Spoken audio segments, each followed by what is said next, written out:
মানে আজিৰ দিনটো আমাৰ শংকৰপাৰা গাঁওবাসী ৰাইজৰ কাৰণে বহুত এটা আনন্দৰ দিন এই কাৰণে মানে যোৱাকালি আমাৰ শংকৰপাৰা গাঁৱৰ যিটো হৰি মন্দিৰ আছে এই হৰি মন্দিৰত আমি মহাপ্ৰভুৰ ভোগৰ আয়োজন কৰিছিলোঁ।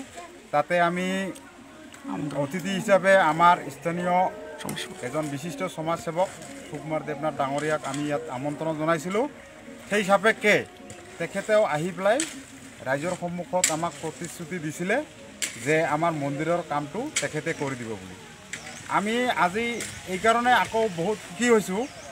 তেখেতে কথা দিয়া মতে যোৱাকালি কথা দিছে আৰু আজিয়ে আমাৰ কাম আৰম্ভ কৰি দিছে।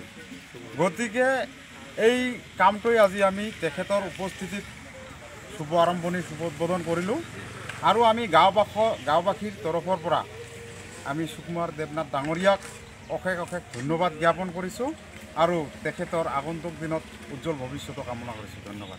শংকৰপাৰা গাঁৱত মানে হৰি মন্দিৰ এটা আছিল, হৰি মন্দিৰটো বহুত বেয়া হৈছিল, সেইকাৰণে মোক নিমন্ত্ৰণ কৰিছিল আৰু ভোগৰ আয়োজন কৰিছিল। সেই ভোগৰ প্ৰসাদ খালোঁ। খোৱাৰ পিছত মানে গাঁওবাসীয়ে ক'লে বোলে আমাৰ মন্দিৰটো যদি অলপ ভাল কৰি দিয়ে তেনেহ'লে আমি খুব সুখী হ'ম। তেতিয়া আমি কৈছোঁ ভাল কৰা নালাগে, আপোনালোকে এটা নতুন মন্দিৰ বনাই লওক। ক'ত বনাব জেগাটো দিয়ক, আমি মানে 2 দিনৰ ভিতৰত মন্দিৰটো বনাই দিম। কিন্তু সিহঁতে কালি কোৱা মতে আজি আমাক জেগাটো দেখাই দিলে।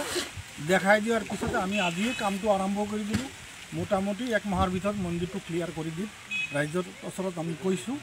এতিয়া মানে ৰাইজে আমাক কি কয় ক'ব আৰু কি, কিন্তু আমি কামটো কৰি দিম।